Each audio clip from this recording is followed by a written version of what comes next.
પહેલા તો BS9 ના માધ્યમથી ગુજરાતની જનતાને એ સંદેશ આપીએ કે આ વાત આવી ક્યાંથી.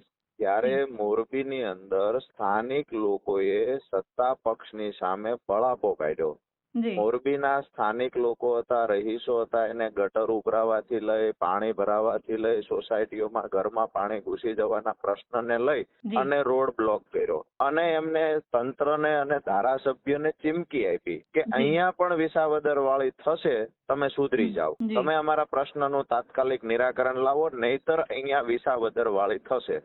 ત્યારે લોકોએ આ વાત મૂકી ત્યારે ધારાસભ્ય આવેશમાં આવી ગયા, ક્રોધિત જી. થઈ ગયા. જી એમને સમસ્યાનું નિરાકરણ લાવવાની બદલે જનતાને ચેલેન્જ કરી. વિસાવદર વાળી થશે એવું જયારે લોકોએ કહ્યું ત્યારે ધારાસભ્ય એવું કહ્યું કે તો તમારા ગોપાલ ઇટાલિયાને લઈ આવો, હું રાજીનામું આપી દઉં છું, ગોપાલ ઇટાલિયા જીતીને બતાવે 2 કરોડ રૂપિયા આપું છું. હવે જે લોકોના મત થકી સત્તામાં ગયા છે, ધારાસભ્ય બન્યા છે, એ લોકોએ માત્ર એવડી વાત કરી કે અહીંયા વિસાવદર વાળી થશે, એમાં તો ધારાસભ્ય આટલા બધા ગુસ્સે થઈ ગયા. જી જી જી એટલે લોકોને ચેલેન્જ કરી છે, મોરબીની જનતાને ધારાસભ્યએ ચેલેન્જ કરી છે, અને પછી મોરબીની જનતાના કહેવાથી ગોપાલભાઈ ઇટાલિયાએ ચેલેન્જ સ્વીકારી છે અને સ્પષ્ટ કહ્યું છે કે કાંતિભાઈ અમૃતિયા જો ચેલેન્જ આપતા હોય અને એ રાજીનામું આપતા હોય જી તો અમે ત્યાંથી લડીશું.